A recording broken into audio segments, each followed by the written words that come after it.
As we come to a Russia warning again of a possible strike on May the 9th, urging residents to leave Kyiv ahead of the May the 9th date. Germany, in reply to that, saying that it is not intimidated by what Russia has to say on that issue. In one respects, a similar response to come from other capitals across Europe. Let's get the analysis and bring in Melinda Haring, who's Senior Advisor for Razom for Ukraine and non-resident Senior Fellow at the Atlantic Council's Eurasia Centre. Melinda, always a pleasure to have you here in France 24, and we always look forward to what you have to tell us. I was going to start with It's a Tale of Two Truces and ask you how you're reading Russia's response or lack of response to Kyiv declaring its unilateral ceasefire. But this very sinister warning from Russia to residents of Kyiv to flee ahead of May the 9th. What do we interpret that to mean? Hi, Mark. It's great to be back with you. So what this means is Vladimir Putin is finally afraid.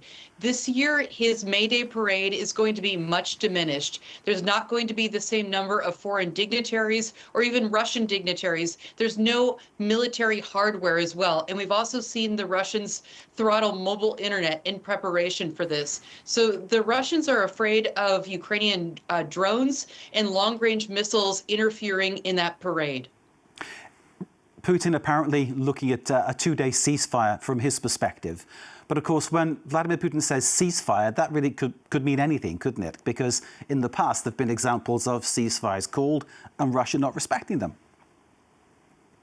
That's right. So I don't think anyone's expecting anything great. And as you just covered, the Russians have already violated it, and things are getting quite tense. I don't think anyone knows what's going to happen over the next couple of days.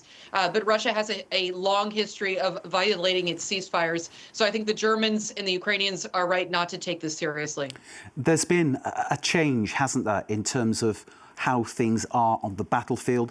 There's been a change in terms of who is being hit by what, because from 2022, from February 22 to quite recently, it's been basically Ukraine taking a battering from Russia and trying to intercept the missiles and the drones as they come in. But now Ukraine, due to its ingenuity and its almost self-propelled and self-made drone program, has changed the scenario and changed the narrative.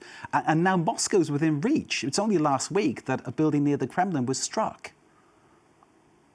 That's right, Mark. The Ukrainian drones struck a building within 3.5 miles of the Kremlin. So Vladimir Putin knows this. He was paranoid to begin with, right? And he's been paranoid. COVID made his paranoia worse. He has deep security protocols, but we see him hardening his protocols over the last 2 months. Hordikovsky, the former Russian opposition leader, says that he was freaked out when the Americans and the Israelis knocked out the major leader in Iran, and that really spooked him. But we see Putin doesn't want anyone who's near him to have the internet, and he doesn't want them to ride in regular public transportation. This is how deep his paranoia has gotten. But the headline, you're absolutely right, Mark. Let's bookend it. A year ago, the celebration in Red Square was big and bold, and it had major leaders from across the world. This year, it's not big, it's not bold. It's going to be kind of pathetic, and they're fearful. And the difference is the Ukrainians have made a huge leap forward with drones and long-range missiles. So in the last year, the Ukrainians have successfully tested and are deploying long-range rockets that they're making in Ukraine. Mark, I saw those in December. They're called Flamingos. I saw more than one. They do exist. And they're starting to strike a number of targets, refineries in Russia and other key sites. And this is scaring the pants off of Putin. And the Ukrainians are also getting better with their drones as well. We also see weakness, on the Russian side. It's important to point out that Russia has a recruitment problem.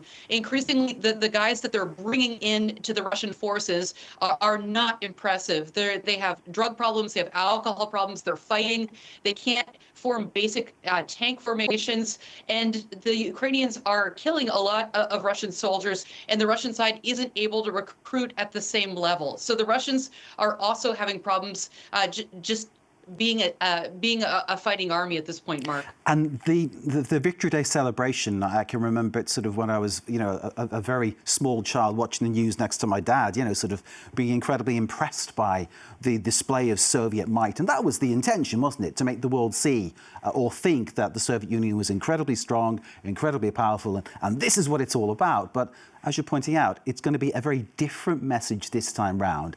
Is this a message that you think Putin can control for his own purposes, or do you think the world now is waking up to the fact that Russia is struggling? So I think tomorrow, I think this parade is going to be muted, and I think that the world will see that. But honestly, when I put my analytical hat on, I'm a little bit worried because Donald Trump is someone who has been taken in and seduced by this myth that you're talking about, the great Soviet Union that defeated the Nazis. And we know that he watches footage of this parade, but the real story is the defenders of Ukraine and what they've been able to accomplish with so little. So I think that the parade is going to be very different. You're not going to have the scenes that you're showing on your screen right now. There's no military hardware expected. So it's definitely a different day. But what's behind it, Mark, is really the interesting question. There's a big power struggle going on in Moscow now between the FSB and the presidential administration. And the FSB wants to tighten things, and the presidential administration wants to relax things. So that's one other factor that's making Putin paranoid. He's not only afraid of the Ukrainians wanting to whack him, he's afraid that the elite around him is starting to break. And the elite around him is upset that the economy stinks. They increasingly feel like the war is futile, and they don't like the increased restrictions around technology in Russia as well. Indeed, a war that Putin said would be over inside 3 days, didn't he, when he launched it on February the 24th, 2022. Melinda, there's so much more I want to talk about, but we're out of time, I'm afraid. Thank you very much indeed for being with us. As always, it's always illuminating to have your conversation, and certainly your insight into the situation regarding Ukraine is second to none. Melinda Haring there from Razom for Ukraine and the Atlantic Council's Eurasia Centre. Thank you very much indeed for joining us. Pleasure, thank you. We take a very short break. After that, the news continues here on Worldview. Stay with us.